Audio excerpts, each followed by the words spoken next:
Hello everyone, जो आज का टॉपिक है हमारा सेकंड पार्ट हम डिस्कस करेंगे इसमें वैदिक कल्चर का। वैदिक सभ्यता आप कह सकते हैं। थोड़ा सा स्क्रीन को आने में समय लग रहा है, थोड़ा सा पेशेंस रखें। आ गई है स्क्रीन। देखिए, हमने क्या बात करी थी लास्ट में कि वैदिक काल के बारे में, और मैंने बताया था आपको कि ये रिलेट करते थे आपके इंडस वैली सिविलाइजेशन के आप साथ अगर जोड़ेंगे तो सिंधु घाटी सभ्यता। कई लोग, ये हमने बात करी थी कि कई लोगों के मत थे कि इन्होंने उनको एक तरीके से युद्ध हुआ और उनको मार दिया गया, फिर उनकी सिविलाइजेशन समाप्त होती है और ये देखी गई। मैंने बहुत सारी चीज़ आपको समझाई थी। चलिए, वो तो अलग पॉइंट है, क्योंकि इतिहासकारों के बीच में कोई भी इसके बारे में कोई साक्ष्य देखने को नहीं मिलते, तो वो अलग पॉइंट हो जाता है। पर हमने ये चीज़ पढ़ी थी कि जो हमारा सबसे पहला वेद है ऋग्वेद, उसकी रचयिता अगर हम बात करें, जिसकी रचना करी थी, वो आर्य थे। उन्होंने लिखा है कि हम आर्य हैं। तो आर्य थे, तो इसका ये चीज़ माना जाता है कि आर्य थे तो कहाँ से आए। ऐसा तो नहीं है कि ये यहाँ के नेटिव थे, आए तो ये वहाँ से थे। तो ये कहानी कैसे बनती है, इस चीज़ों को समझना हमारे लिए ज़रूरी है। मैंने आपको बताया था कि इसके बारे में कल कई कई लोगों के अलग अलग सोच विचार रहे हैं। जैसे कि हम बात करते हैं उनके बारे में, बाल गंगाधर तिलक के बारे में। बाल गंगाधर तिलक ने बोला था कि आर्किटेक्ट्स आए थे, और अगर आप कई और इतिहासकारों की बात करते हैं, जैसे मैक्स मूलर जो थे व्यक्ति, उन्होंने बोला कि नहीं, आपका पॉइंट गलत है। ये एक तरीके से आए जो थे, इनका मानना था कि ये एशिया से आए थे। मैंने बताया था बहुत सारे इसकी अलग अलग कहानियाँ हैं। फिर मैंने बताया, देखिए, ये वैगेबॉन्ड जिनको कहा जाता है, आपने इंग्लिश का वर्ड है। वैसे अगर हम बात करते हैं कि वैगबॉन्ड कहा जाता है, वैगाबॉन्ड भी कहा जाता है कई जगह, इसको कहेंगे खाना बदोश। खाना बदोश मतलब एक जगह नहीं रहा करते थे ये। मैंने बताया आपको कि कोई भी सभ्यता का एक जगह रहने का मेन मोटो होता है कि उसको हर तरीके की उपलब्धता देखने को मिले। जैसे हमने सिंधु घाटी सभ्यता की बात करी, वो जगह रहा करते थे क्योंकि वहाँ पानी के स्रोत सही थे, सब चीज़ें वहाँ पर उनको आराम से मिल जाती थी, तो ये वहीं पर आके रहने लग जाते हैं। पंजाब वाले प्रांत की जगह अगर हम बात करते हैं, जो आज के टाइम में पाकिस्तान के पास भी और हमारे पास भी है, उस जगह रहने लग गए। तो ये हमने बात करी कि देखिए, एग्रीकल्चर से ये अवेयर थे कि नहीं, इसके बारे में कुछ प्रमाणिक रूप से बात करें तो बिल्कुल है, कुछ हद तक थे। पर ये पूरा नहीं कह सकते कि पूरी तरीके से वो डिपेंडेंट ये रहा करते थे एग्रीकल्चर के ऊपर। ये बिल्कुल गलत पॉइंट हो जाएगा। पहला पॉइंट ये, क्यों मैंने बताया था, कैटल पर ज़्यादा रिलाय करते थे। कैटल मतलब जो पशुपालन वगैरह हो गए, वो पास्चर वगैरह पे ज़्यादा बिलीव करते थे, उन्हीं पे ये रहा करते थे। आश्चर्य अगर हम बात करें, खाना बदोश मैंने बताया कि खाना बदोश इसलिए थे क्योंकि एक जगह रहा नहीं करते थे। इन्होंने धीरे धीरे फिर आगे जाते जाते इन्होंने कैप्चर पूरा नॉर्थ इंडिया का कर लिया था। इसलिए मैंने आपको क्लास, जब हम लेक्चर पढ़ रहे थे, हमने बोला था इनकी जो सबसे बड़ा पद हुआ करता था वो राजा हुआ करता था। ठीक है, हमने बोला कि राजा को गोपति कहा जाता था, गोपति। और ये क्वेश्चन आपके एसएससी में आ रखा है। पहला पॉइंट, गोपति कहा जाता था। आप जो भी देखेंगे ना, ज़्यादातर वर्डों में गो आ रहा है। गो मतलब गौ माता जो हमारी होती है, गाय जो है, उनको एक तरीके से उनके लिए ये वर्ड यूज़ किया जाता था। और जो भी बड़े बड़े पद हो गए या कोई भी चीज़ें, उनसे रिलेटेड गो आ जाता था। मतलब कि कहीं ना कहीं गौ माता से रिलेटेड वो करते थे। गोपति मतलब, क्योंकि मैंने बोला धार्मिक रूप से भी और वैसे भी बहुत ज़्यादा बिलीव करते थे गौ माता पे, धार्मिक रूप से, और माता मान के चलते थे, आज भी मानते हैं हम। तो कहने का तात्पर्य ये है कि ये हर चीज़ में इन चीज़ों को देखते थे। और आपको मैंने बताया कि कैटल इनका सबसे बड़ा व्यवसाय था। तो राजा की सबसे पहली क्या होगी, क्योंकि उस जमाने में इतना युद्ध हुआ नहीं करते थे, वो अलग पॉइंट है। कई इतिहासकार मानते हैं कि सिंधु घाटी सभ्यता के लोगों को इन्होंने युद्ध में हराया, फिर उनको मारा। ऐसा साक्ष्य ज्यादातर देखा नहीं जाता, वो कई हद तक उसको जो थ्योरी है उसको गलत माना जाता है। ठीक है, तो ये बात हो गई। तो गोपति मतलब गायों की जो रखवाली करे, और वो राजा ही होगा, बड़ा पद रखेगा, जो हर तरीके से पूरे इलाके को कैप्चर करेगा। मैंने आपको बताया था विशु था, मैंने आपको स्टार्टिंग से बताया था कुल बना, कुल को फैमिली कहा, ये सब चीज़ हमने लास्ट टाइम पे डिस्कस करी थी। तो उन्हीं तरीके से गोपति इनको कहा गया था, राजा को। तो यहाँ पे लिखा भी है आपका, ऋग्वेदिक काल का सर्वोच्च पद अगर हम बात करेंगे, वो राजा कहा जाता था, उनको किंग कहा जाता था। किंग अगर वैसे बोलेंगे तो नहीं आता एग्जाम में, गोपति आता है। गोपति मैंने आपको रीजन बता दिया, क्योंकि गाय जो थी इनका, कैटल सबसे ज्यादा इनका जो मेन पशु था। वो वैसे तो बहुत चीजों को इन्होंने पाला, ऐसी बात नहीं है बकरी नहीं पाली, इन्होंने बहुत चीजें पाली, पर सबसे ज्यादा एक तो धार्मिक रूप से, आस्था रूप से जुड़े हुए थे गौ माता से। दूसरी बात की गाय का दूध पीते थे, तो ये चीज़ें देखने को मिलती है। अभी मैं आगे बात करूंगा कि देखिए, मीट मांस खाया करते थे कि नहीं, इसके ऊपर बहुत ज़्यादा विवाद रहा कि वैदिक काल में ये खाया करते थे। तो बिल्कुल खाया करते थे मीट मांस वगैरह। पर जो गाय हुआ करती थी उसके बिल्कुल भी नहीं खाते थे, क्योंकि मैंने बताया ये आस्था का संबंध है गाय माता के हिसाब से, तो बिल्कुल नहीं खाया करते थे। इसके ऊपर भी एक थोड़ी सी थ्योरी अलग है, हम उसको अलग से बात करेंगे, बहुत डिटेल में समझेंगे। ठीक है, तो मैंने आपको एक चीज़ बता दी। अच्छा, थोड़ा सा मैं एक इंटरप्ट करना चाहूँगा, इसके बाद फिर सेशन को थोड़ा और आगे बढ़ाएंगे। एक चीज़ मैं बोलना चाहूँगा, एक नाम है उनका ओम शिव, वो शायद इस लेक्चर को ज़रूर देखेंगे बाद में। नाम है उनका, देखिए, मैं बहुत कम इन चीज़ों से बचता हूँ कि मैं बहुत कम ऐसे सोचता हूँ कि कम लोगों का रिप्लाई करूँ मैं, खासकर ऐसे परफेक्टली मैं कोई लेक्चर के थ्रू, क्योंकि इसमें आपका टाइम वेस्ट होता है। पर ये सब चीज़ें आपसे भी जुड़ी होंगी, तो इसलिए इसको ज़रूर देख लीजिएगा आप। सेक्शन समझना ज़रूरी है, थोड़ा स्पीड बढ़ा लें तो कोई दिक्कत नहीं है। इन जो ये व्यक्ति हैं ओम शिव, इनको मैं ये हमेशा बोलता हूँ कि ऐसे बच्चे जो होते हैं ना, वो हमेशा अपना फ्यूचर स्पॉइल करते हैं। मैं ये नहीं कि उन्होंने कुछ अलग बात बोली है तो मैं उनको क्रिटिसाइज़ कर रहा हूँ, आलोचना कर रहा हूँ। मुझे बहुत गलत लगी ये चीज़ें उनकी, जैसे कि पहली बात, जब उन्होंने पहले एक बार सेशन में देखा होगा, देख रहे होंगे तो वो ज़रूर समझेंगे इस चीज़ को। उन्होंने पहले कई सेशन में बोला कि आप क्लासेस लेकर आ रहे हैं, हिस्ट्री की क्लासेस लेकर आ रहे हैं, आप और कोर्सेज को बार बार लॉन्च कर दे रहे हैं, पर आप और कोर्स आपने लॉन्च कर दिए, पर ये आपने हिस्ट्री की आपको पीपीटी आपने हमको दी नहीं, जो आपने मॉडर्न हिस्ट्री कराया है। ये चीज़ उनका बहुत ज़्यादा लंबे समय से था। मैंने उनको रिप्लाई करने की पूरी कोशिश करी एप्लीकेशन में, मैंने समझाया कि देखिए ऐसा नहीं है, आप समझिए बात को, मैंने आपको ऑलरेडी पीडीएफ दे दी है। मैं बार बार आपको क्यों बोल रहा हूँ कि इंट्रोडक्शन वाला जो आपको मैंने टॉपिक दे रखा, उसको पीडीएफ को आप प्रिंट आउट निकलवा लीजिए। अगर आपको नोट डाउन करने हैं तो सारे लेक्चर देख के नोट डाउन कर लीजिए। फिर भी आपको बहुत ज़्यादा ये सोच अलग रहती है कि हमें पीडीएफ ही लेनी है, तो पीडीएफ ले लीजिए, कोई दिक्कत नहीं है। मैं वैसे पीडीएफ को बिल्कुल गलत मानता हूँ, पर वो मैंने पीडीएफ इतने अच्छे से बनाई कि आप उसको प्रिंट आउट निकलवा सकते हैं। आपको वीडियो देख के कोई एक्स्ट्रा फैक्ट लिख रहे हैं तो आप लिख लीजिए, कोई दिक्कत नहीं है। मैंने उनको बहुत अच्छे से समझाया। उन्होंने डाउट सेशन में कोई रिप्लाई नहीं करा, नहीं आप ऐसा मत करिए, हमको पीपीटी चाहिए। मैंने उनको स्पेशली फ़ोन करा कि चलिए, कोई अगर जुड़ा हुआ है और कोई भी एक तरीके से उन्होंने ट्रस्ट कराया, तो हम उस कंटेंट को अच्छे से, पूरी कोशिश है कि मैं अच्छे से दूँ। उनको मैंने समझाया है कि आप इस पीडीएफ से कर लीजिए, मान गए। अभी परसों फिर वो मैसेज कर रहे हैं, ये डाउट सेशन में डाल रहे हैं कि आपने कोर्स लॉन्च कर दिया। या तो उनको लग रहा है कि वो तो, या तो कोर्स से उनको चिढ़ लग रही है कि कोई आदमी अर्निंग कर रहा है इस चीज़ से, या तो उनको इस चीज़ का इशू है। आपको अपने कंटेंट से मतलब होना चाहिए, इन चीज़ों से मतलब नहीं होना चाहिए जो आप जो इस चीज़ों को बार-बार कह रहे हैं कि आपने कोर्स लॉन्च कर दिए। कोर्स लॉन्च जो कर दिए गए सारे कंप्लीट करा दिए गए। स्टैटिक जीके आपका कंप्लीट है, पॉलिटी आपका कंप्लीट है, ज्योग्राफी आपका चल रहा है, करंट अफेयर आपका सारा कंटेंट चल रहा है। हर महीने के हिसाब से आपको करंट अफेयर मिल रहा है, पूरा कंप्लीट करा दिया है। बच रहा है तो ज्योग्राफी और ये लास्ट का एंशिएंट हिस्ट्री बच रहा है। तो थोड़ा बहुत अपना आप पेशेंस रखें, समझें। और आप जो कह रहे हैं कि समय की कमी रहती है आपके पास, इसलिए आपने ये पीपीटी नहीं दी है। बाकी यहाँ पर रहा तो फिर उन्होंने यूट्यूब पे मैसेज करने शुरू कर दिए। मैं आपको हमेशा ये बोलता हूँ कि अगर आपको किसी इंसान की वैल्यू समझनी है और किसी बात को समझना है, तो एक चीज़ ध्यान रहे कि वो अगर आपको कोई रिप्लाई कर रहे हैं, आपको हर जगह आपको कॉल भी कर लिया कि चलिए क्या प्रॉब्लम है, हम आपकी समझ लेते हैं, समझा भी दिया, समझ भी गए, बाद में पता नहीं क्या प्रॉब्लम आ रही है। जब मैं आपको 1000 बार बोल चुका हूँ अपने आप फ्यूचर स्पॉइल मत करिए। मेरे को आपसे ज़्यादा एक्सपीरियंस रहा है एसएससी का, ज़्यादा मैंने पढ़ा है, मेरा एग्ज़ाम के बारे में मेरे, आप जानते हैं सीजीएल का, सीएचएसएल का, एमटीएस का क्वालिफाई है। जब मैं आपको एक तरीके से समझा रहा हूँ फिर भी आप लोग नहीं समझते, तो इसमें अपना ही फ्यूचर स्पॉइल करेंगे आप। पीपीटी को करके क्या करेंगे, मैं यही समझ नहीं पा रहा हूँ। ये नहीं कि मुझे प्रोवाइड करने में कोई दिक्कत है, पर मेरे को ये पहले प्राथमिकता देखनी पड़ेगी ना कि और बच्चों का सिलेबस ना छूट जाए। मैं आपके लिए पीपीटी निकाल के रख दूँ, क्योंकि इसके लिए मुझे सर्च करना पड़ेगा, क्योंकि पीपीटी बना के मैं छोड़ देता था। मेरा मेन मोटो ये रहा करता था कि मैं पीपीटी आपको जो प्रोवाइड करा रहा हूँ, उस पीपीटी से आपको बस मैं समझा हुआ हूँ। जैसे मैंने आपको फोटो लगा रखी है तो आपको थोड़ा समझने में आसानी हो जाए, क्योंकि अगर मैं लाइन टू लाइन लिख दूंगा तो आपको थोड़ा मज़ा नहीं आएगा, रिलेट करने में आसानी नहीं आएगी। इसलिए मैंने पीपीटी करी। अब आपको पीपीटी चाहिए, और पीपीटी से ज़्यादा कंटेंट तो आपके पीडीएफ है वाले इंट्रोडक्शन वाले टॉपिक में। आप या तो पढ़ते नहीं है, या आपको पढ़ने का मन ही नहीं है, आपको है कि किसी को परेशान करना है तो करते रहेंगे। इसलिए मैं आपको ये मैसेज आपको और सभी को देना चाहता हूँ। मैं परफेक्टली एक आदमी को नहीं देना चाहता। मैं तो डायरेक्टली बोलता हूँ उनको, ये नंबर है मेरा, नंबर आप नोट कर लीजिएगा। मैं आपको ये नंबर पे आप मुझे मैसेज कर लीजिएगा, मैं आपको कोर्स से बाहर कर दूंगा। ठीक है, कोई दिक्कत नहीं है। आपने जितना पढ़ लिया, जितना आपने पे करा, पैसे आपको वापस हो जाएंगे, कोई दिक्कत नहीं है। जो पढ़ने वाले बच्चे नहीं है उनको यहाँ पे कोई ज़रूरत नहीं है। मैं तो आपको बोलूँगा, बुरा लगेगी किसी को भी, कहीं लगती रहे। जब मैं आपको, आपसे ज़्यादा मुझे एक्सपीरियंस है, मुझे हर तरीके से मैं आपको समझा रहा हूँ कि आपको जिस तरीके से पढ़ना है वैसे पढ़िए। आप बार बार इरिटेटिंग क्वेश्चन वहाँ पे डाल रहे हैं कि आप पीपीटी नहीं दे रहे, पीपीटी नहीं दे रहे। पीपीटी का मतलब क्या है, मैं ये समझ नहीं पा रहा हूँ। ये पीपीटी में आपको दिया ही क्या है मैंने? मैं तो अपनी भाषा में आधे ज़्यादा यहाँ चीज़ें समझा देता हूँ। पीडीएफ आपको ऑलरेडी मैंने दे रखी है, फिर भी आपको समझ नहीं आ रहा तो क्या समझाऊँ मैं आपको?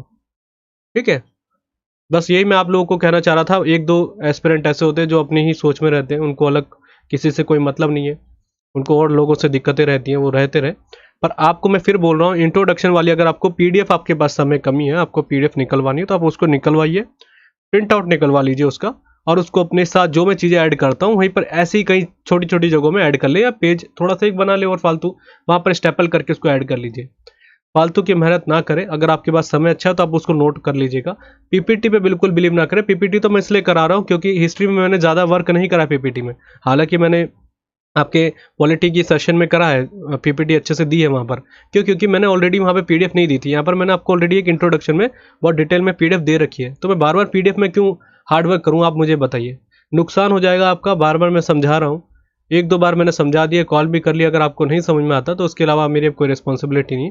आप इस नंबर पर मैसेज कर लीजिएगा व्हाट्सअप में, आपको कोड से मैं अलग कर दूंगा। कोई दिक्कत नहीं, आपने जितना पढ़ा वो आपकी है। नॉलेज या ज्ञान कोई वैसा नहीं होता। मैं अपना टाइम के लिए आपको चार्जेस लेता हूँ, बाकी मेरे को ऐसी कोई दिक्कत नहीं। आपको कोर्स से अलग कर दिया जाएगा। आपको जो भी कंटेंट अपने पास रख लीजिएगा, ठीक है। ये मैंने बता दिया। बार बार मैंने उस दिन भी रिप्लाई नहीं करा इसी कारण, क्योंकि एक आदमी को बार बार एक बार समझाएगा, एक बात के लिए बार बार समझाना मुझे समझ नहीं आता, क्योंकि मैंने इन चीज़ों से थोड़ा बचता हूँ। मैं मेरे पास इतना समय नहीं रहता कि मैं हर एक किसी को बहुत तरीके से बार बार समझाऊँ। तो आप ये इस चीज़ के साथ मैनेज कर लें। बाकी मैंने नंबर दे दिया, आप इस पर आइए, मैं तुरंत आपको कोर्स से अलग कर दूंगा। और आपका जो भी है आपने नोट डाउन करा, जो भी करा, पीपीटी आपको सब मिल जाएगी, ठीक है। चलिए आगे बात करते हैं। कहाँ पर थे हम? ये रहा, ऋग्वेदिक काल के बारे में। कभी कभी इतना लगता है कि मेहनत करके भी, और इस कंटेंट को इतनी मेहनत करके बनाओ, इतना आपको प्रोवाइड कराओ, फिर भी उसकी कोई अहमियत नहीं होती, तो मुझे उस चीज़ का बहुत ज़्यादा रिग्रेट रहता है। क्योंकि मैं कोई भी चीज़ होता है, मैं आपको चाहे ज्योग्राफी प्रोवाइड करा रहा हूँ, किसी भी तरीके से करा रहा हूँ, बहुत मेहनत करता हूँ मैं इस चीज़ को लेके। क्योंकि आप सभी को पता है मेरा ऑलरेडी ये सब चीज़ क्वालिफाई, मैं इस चीज़ पे लगा हूँ। पर मुझे इस कंटेंट के बीच में डिफ्रेंशिएट करना है। दूसरी बात, आपके दोनों बाइलिंगुअल कंटेंट देने पड़ते हैं। हर आदमी एक ही बैकग्राउंड का होता है, या तो जो आपका इंग्लिश का होगा या हिंदी का होगा। अब उसको दोनों कंटेंट बनाने में मेहनत, कई चीज़ें लगती है, कई चीज़ों को ऐड करना पड़ता है। आपको लगता है बैठे और सीधे करा दिए क्लासेस, इतना आसान नहीं होता है। बाकी अब जिसको समझाए, किसको समझाए, जो समझने वाले होते हैं। और मेरे को नहीं लगता कि समझदार आदमी को बार बार समझाने की ज़रूरत पड़ती है। अब क्लास की तरफ बढ़ते हैं। ऋग्वेदिक काल की हम बात कर लेते हैं। ऋग्वेदिक काल की बात जो है महिलाओं की स्थिति के बारे में। दूसरी बात, हाँ, हमने बात करी किंग के बारे में, जिसको गोपति कहा गया। देखिए, किंग जो थे ना, जो राजा हुआ करता था, उसकी सबसे बड़ी चीज़ ये थी कि मैंने बताया कि खाना बदोश है, वो उठ के कहीं से भी कहीं जा रहे हैं। बस उनका ये रहता था कि उनको एक तरीके से, हर तरीके से प्रोटेक्शन दिया जाता था। अब प्रोटेक्शन किस तरीके से दिया जाता था? इनकी एक तरीके से टीम बना दी जाती थी। टीम मतलब इनको चारों तरफ से घेर लिया जाएगा, प्रोटेक्शन दिया जाएगा कि हमारा ये गोपति है राजा, और ये हमारे पूरे हितों की रक्षा करेगा। इसी में क्या हुआ करता था, एक प्रिएस्ट, जैसे हमारे पुजारी हैं, पुरोहित उनको कहा जाता था, उनको बनाया जाता था। अभी मैं इसकी कारण बताऊंगा क्यों। ऐसे क्वेश्चन आ सकता है कि बताइए, राजा जो हुआ करते थे, उनके जो भी संरक्षण में कौन कौन हुआ करते थे, कौन कौन से पद हुआ करते थे, पहले ये हो गए। दूसरे हुआ करते थे क्षत्रिय। क्षत्रिय पहले इंग्लिश में भी लिख लेते हैं, क्योंकि फिर इसमें भी कई दिक्कतें होती है कि कहते हैं कि आपने प्रोवाइड नहीं करा। क्षत्रिय, ठीक है, ये दो व्यक्ति हो गए। इसके अलावा मैंने बताया इसमें दो और किंग के साथ दो चीजें जुड़ जाती थी, दो समितियां, जो यहाँ पर हमने व्याख्या कर रखी है, सभा और समिति। बहुत जरूरी है, याद रखिएगा, क्वेश्चन आता है इस चीज को लेके। एक हो गया आपका सभा हिंदी में, और दूसरा हो गया आपका समिति। अब इनकी कहानियां क्या है, इनको रखने का मेन मोटो क्या था? देखिए, पुरोहित का काम हुआ करता था, जैसा आप जानते हैं, ब्राह्मण को शुरू से एक इस तरीके से देखा गया कि वो बहुत ज्ञानी होते हैं, समझदार होते हैं, पढ़ा लिखा है, मैं शुरू से अवेयर होते हैं, ये चीज़ शुरू से माना जाता था। और उनका मानना था कि इनसे ज़्यादा किसी को नॉलेज है नहीं पुरोहित के मामले में। अगर राजा को कोई चीज़ लगती है, जैसे मान के चलिए कहीं आप कैटल वगैरह लेके जा रहे हैं और आपको जगह ढूंढनी है, अच्छी जगह आपको, ठीक है कि नहीं, ज्ञानी के तौर पे देखा जाता था कि एक इंटेलिजेंट आदमी का आप जरूर आप राय लेंगे कि क्या तरीके है कि नहीं, ठीक है। तो पुरोहित को इसलिए रखा जाता था कि अगर हमें आने वाले टाइम पे कोई ऐसा हानि देखनी पड़े तो हमको अवेयर करा दे, पहला कारण ये। बाकी धार्मिक रूप से बहुत ज़्यादा रिलीजियस हुआ करते थे जो भी थे, चाहे किंग हो चाहे कोई भी हो, तो वो एक तरीके से राय लेने के लिए कि नैतिक व्यवहार हमारा कैसा होना चाहिए, इन सभी के लिए पुरोहित को उन्होंने अपॉइंट कर रखा था, पहला पॉइंट कदम। दूसरा क्षत्रिय। क्षत्रिय में इन्होंने इसको नाम दिया था सेनानी। सेनानी, क्षत्रिय यहाँ पर मेंशन नहीं है, पर हाँ, सेनानी वही हुआ करते थे। इनकी एक स्पेशली होनी चाहिए थी कि वो क्षत्रिय जो होंगे, उनको, जो सेनानी होंगे, उनको क्षत्रिय का ही दर्जा दिया जाता था। मैं भी बात करूंगा, वर्ण व्यवस्था भी बनाई गई थी यहाँ पर, ठीक है। पुरोहित हो गए, सेनानी हो गए। अब सेनानी के बाद क्या हुआ करता था कि ये सेनानी क्यों रखे गए? देखिए, अगर आप साक्ष्य तौर पे देखेंगे तो कहीं भी देखने को नहीं मिलता कि इनके बारे में व्याख्या है कि युद्ध हो रहे हैं, होते हैं बाद में, 10 युद्ध के बारे में हम अलग से बात करेंगे, पर ऐसा बहुत कम देखा गया कि युद्ध हुआ करते थे। क्योंकि सिंपल सी बात है, युद्ध कौन करेगा, बहुत पुराना जमाना, और सभी को बस अपना एक खाना बदों से उठ के कहीं जगह दूसरी जगह चले गए। आप युद्ध एक लैंड एरिया के लिए करते हैं, एक स्पेशल जगह के लिए करते हैं, और वो जगह आपको जब है ही नहीं पता कि यहाँ पर हम रहेंगे, आने वाले टाइम पे कहीं और जाना पड़ जाएगा, तो इसलिए उसका कोई महत्व रह नहीं जाता। पर यह पद रहा करता था क्षत्रिय के तौर पे। इसके अलावा अगर हम बात करते हैं सभा के बारे में, सभा हुआ करती थी और इसमें सभा में हुआ करते थे एक्सपीरियंस आदमी। एक्सपीरियंस जो जैसे बुजुर्ग आदमी हो गए, बहुत ज़्यादा जिनको एक्सपीरियंस रहा होगा, उनको रखा जाता था, बुजुर्गों को, कि वो कुछ जैसे अगर कुछ निर्णय देने हैं और राजा को एक तरीके से समझाना है तो इनको रखा जाता था। ये हुआ करती थी समिति। समिति में एक तरीके से आप समझ लीजिए आज के टाइम पे जैसे आज की हमारी डेमोक्रेसी है, उसी तरीके से इसको समझ लीजिए। समिति में सारे लोग हुआ करते थे, जो भी लोग हुआ करते थे। उसका ये था कि राजा अपनी मर्जी से कोई निर्णय ना लेने लग जाए, कि अपने पर्सनली हित के लिए वो करने लग जाए। राजा के बारे में और 2-3 बातें बता दूं। देखिए, ऋग्वेदिक काल में कहीं भी ये चीज़ क्लियर देखने को अगर आप देखेंगे तो बहुविवाह जिसको कहते हैं कि आपके एक से ज़्यादा विवाह देखने को नहीं मिलते हैं। पॉलीगेमी कहा जाता है शायद, मेरे हिसाब से, एक बार आप चेक कर लीजिएगा, पॉलीगेमी ही होगा, ठीक है, पॉलीगेमी, बहुविवाह। कहीं पर भी ये व्याख्या देखने को नहीं मिलती कि किसी ने करा हो, क्योंकि वहां पर देखा जाता है कि एक ही विवाह किया जाता था, एक ही शादी की जाती थी। पर पॉलीगेमी के मामले में किंग को, एक जो राजा हुआ करता था गोपति, उसको थोड़ी सी अधिकार ज़्यादा थे। वो क्या करता था कि एक से ज़्यादा शादी कर सकता है, ये देखा गया है। दूसरी बात, जो किंग हुआ करता था उसको एक तरीके से उसके सक्सेसर के तौर पे उसके जो बच्चे हैं या उसके बच्चे के बच्चे राजा बन सकते थे। मतलब नेपोटिज्म देखा जाता था यहाँ पर। ये सारे क्वेश्चन आ सकते हैं, हालांकि आज तक कोई आए नहीं है, पर आपको मैं शुरू से बोल रहा हूँ कि हमको स्टोरी आज समझना है कि उस जमाने हुआ क्या करता था, रट्टा नहीं मारना है कोई चीज़ को लेके। नेपोटिज्म हुआ करता था, पॉलीगेमी हुआ करता था। एक और चीज़ मैं आपको बता दूं, जब ये आर्य यहाँ पर आते हैं ना भारत में, ये वर्ण व्यवस्था यहाँ पर देखी जाती है। जो वर्ण व्यवस्था हम अलग से बात करेंगे अभी, चलिए वर्ण व्यवस्था को बाद में देखेंगे, ठीक है। तो कहने का मतलब, राजा को हेल्प करने के लिए या राजा अपना डिक्टेटरशिप ना एक तरीके से करने लग जाए, उन सभी चीज़ों को समझाने के लिए समितियां बनाई गई थी। जो एक सभा थी जिसका नाम रखा गया, जिसमें एक्सपीरियंस लोग हुआ करते थे। दूसरी थी समिति, जिसमें सभी लोग हुआ करते थे जिनको राजा को चीज़ें बतानी हुआ करती थी, गलत क्या है और सही क्या है, ठीक है। इसको इरेज करके आगे बात करता हूँ मैं।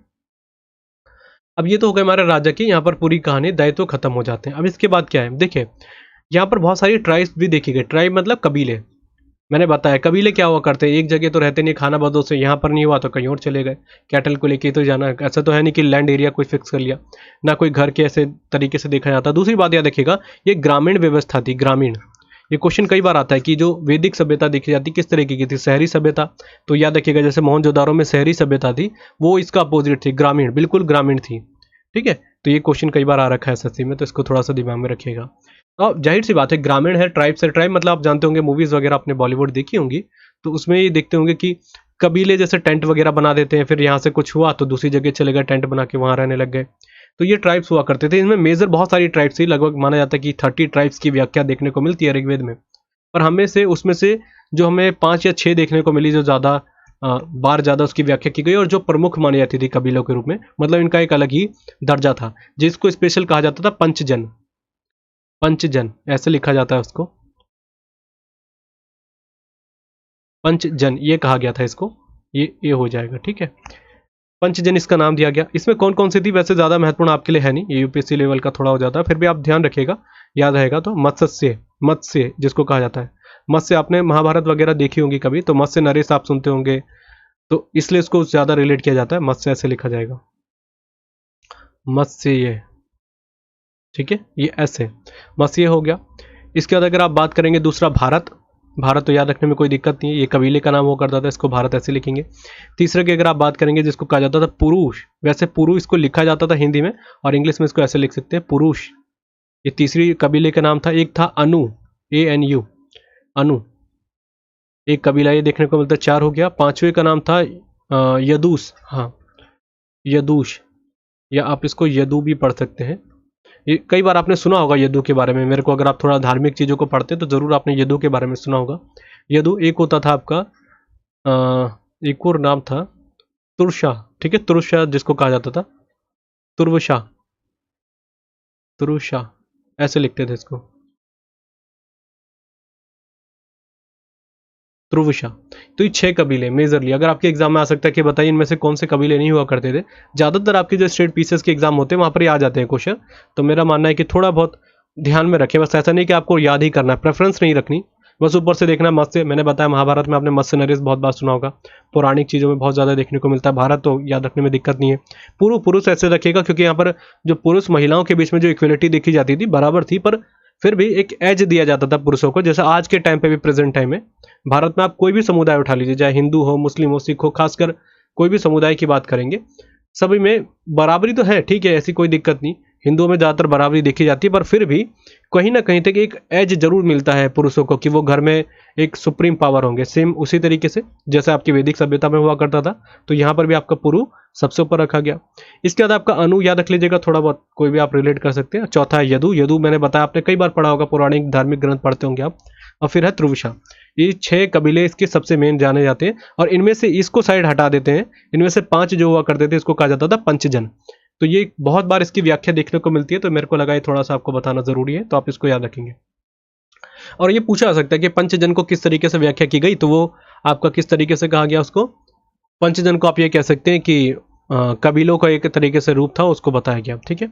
अब इसके बाद हम बात करते हैं, ये लिखा है ऋग्वैदिक काल में महिलाओं की स्थिति पुरुषों के समान थी, लेकिन समाज के मुख्य कार्यों में पुरुषों की भागीदारी महिलाओं की अपेक्षा अधिक होती थी। लिखा है in the Rigvedic period the status of women was equal to that of man, but the participation of man in the main function of the society was more than that of women. बहुत जरूरी है, मतलब समझ में आ रही होगी आपको बात। जैसे आज के टाइम पे भी आप कह सकते हैं, हमारे अगर पारिवारिक आप तरीके से देखेंगे, वैसे महिलाओं और पुरुषों की भागीदारी इक्वलिटी देखी जाती है। आप किसी समाज में देख लीजिए, हमारे खासकर अगर आप हिंदू वगैरह में देखेंगे, तो ज़्यादातर पुरुषों को बराबरी का एक अधिकार दिया जाता है कि आपको पूरी बराबरी आपको मिलती है। पर कहीं ना कहीं आप देखेंगे, फिर भी हमारा देश कुछ ना कुछ इस तरीके से पुरुष प्रधान सोच में चलता है। आज भी पुरुष प्रधान सोच में ये आज भी है, हमारा देश पुरुष प्रधान है। और जो बिल्कुल गलत पॉइंट है, महिलाओं को बराबर हर तरीके से अधिकार होने चाहिए, चाहे उनके निर्णय लेने में हो, चाहे उनको रेस्पेक्ट देने में, हर तरीके से। पर ये आज भी भारत इतना थोड़ा बहुत इसमें पीछे है।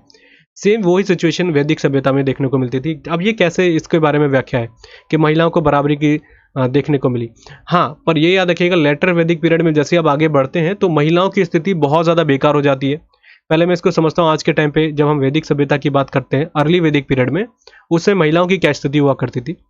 तो महिलाओं की स्थिति ऐसा हुआ करती थी कि महिलाओं को हर, जैसे अगर धार्मिक कोई काम है या घर में कोई बड़े बड़े यज्ञ करने हैं, तो पुरुष और महिलाएं, मैन और वुमेन, दोनों साथ में बैठते थे यज्ञ वगैरह में।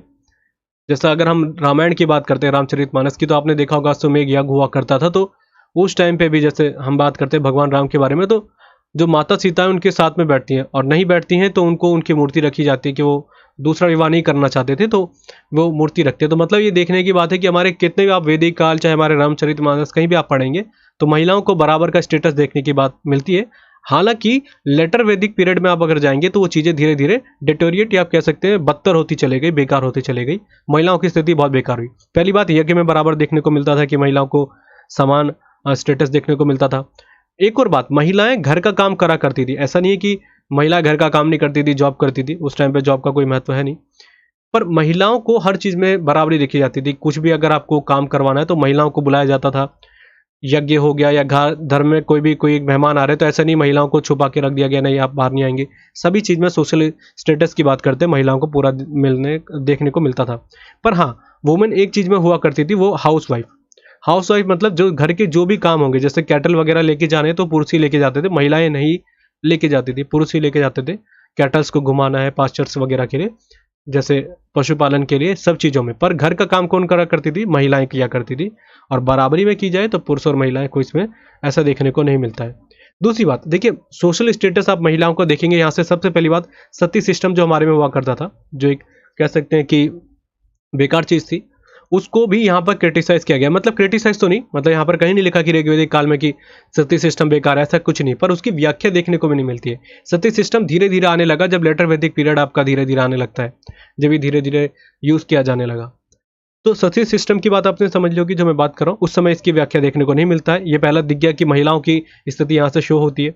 दूसरी बात, बहुविवाह, जिसको कहते हैं कि आप पॉलीगेमी कहेंगे, जिसमें आप ज़्यादा शादी नहीं कर सकते। तो जाहिर सी बात है, अगर आप महिला की एक साथ शादी कर रहे हैं, महिला के साथ एक शादी कर रहे हैं, और उसकी लाइफ फिर स्पॉइल हो गई अगर आपने उसको छोड़ दिया। तो ये भी देखा जाता है कि महिलाओं की स्थिति में ये देखा गया कि पुरुष पूरा सम्मान दिया करते थे कि आपके साथ हमने शादी करी तो आपके साथ ही लाइफ टाइम रहेंगे। तो कहने का मतलब यहाँ से भी देखने को मिला। तीसरा पॉइंट जो महिलाओं के लिए एक सबसे ज़्यादा प्रोटेक्टिव रहता है, बाल विवाह। महिलाओं को एक आगे बढ़ने के लिए समय देना चाहिए, जो भी चीज़ें हैं उनको पूरा प्रॉपरली टाइम देना चाहिए। वो चीज़ें उस टाइम पे देखी जाती थी। मतलब जब लड़कियां किशोरावस्था में आया करती थी, उस समय देखा जाता था कि लड़कियों को किशोरावस्था में ही उनकी शादी की जाती थी, मतलब जब लगने लग जाता है कि लड़की की एज थोड़ी एक यंग एज में आने लग गई, मतलब बचपने से थोड़ा ऊपर आने लग गई, मतलब एडल्ट एज कह सकते हैं, 18 एज के ऊपर आने लग जाए, तब उसका विवाह किया जाता था लड़की का। आप समझ सकते हैं मैं कितने पुराने वर्षों की बात कर रहा हूँ। तो इसका मतलब है कि उस जमाने में भी महिलाओं को पूरा बराबर का अधिकार दिया जाता था। धीरे धीरे फिर बदलाव होते गए, जब बदलते गए। तो मैंने आपको यहाँ से चीज़ें बताती। पहली बात, सती सिस्टम को या सती प्रथा को समाप्त किया गया, जो महिलाओं की जो उसकी व्याख्या नहीं देखने को मिलती, जिससे बताया महिलाओं की स्थिति अच्छी है। दूसरी बात मैंने बताया कि बहुविवाह, जो बहुविवाह होता है वो सबसे ज़्यादा महिलाओं के लिए ही बेकार चीज़ होता है, कि पति ने छोड़ दिया, दूसरे से शादी कर ली, मतलब पुरुष सबसे बड़ा है। तीसरी चीज़, आप बाल विवाह नहीं कर सकते, जिससे महिला जो एक छोटी उम्र में उसकी शादी हो रही है, उसके साथ क्या परेशानी आ रही है, वो सब चीज़ों के बारे में उसको वहाँ पर कंडेम करने को देखने को मिलता है। तो ये सारी चीज़ें यहाँ पर मैंने व्याख्या कर रखी है। पुरुषों की अपेक्षा इसलिए घर के मुखिया कौन हुआ करते थे? पुरुष हुआ करते थे। हाँ, याद रखिएगा उनको गृहपति कहा जाता था। तो ये सारी चीज़ आपको समझ में आ गई होगी। बाल विवाह, सती प्रथा और बहुविवाह को स्वीकार नहीं किया गया था, मतलब वहाँ पर कहीं देखने को नहीं मिलता। हाँ, किंग या राजा की कंडीशन में देखा जाए तो वहाँ पर देखने को मिलता है। ठीक है, अब मैं यहाँ पर इसको महिलाओं की स्थिति के बाद इस लेक्चर को यहीं पर समाप्त कर देता हूँ। उसके बाद जल्दी से एक अगला सेशन लाकर इसको आज अर्ली वैदिक पीरियड को समाप्त कर देंगे। तो इस सेशन को यहीं पर समाप्त कर देते। तो आज के लेक्चर के लिए इतना ही। Thank you.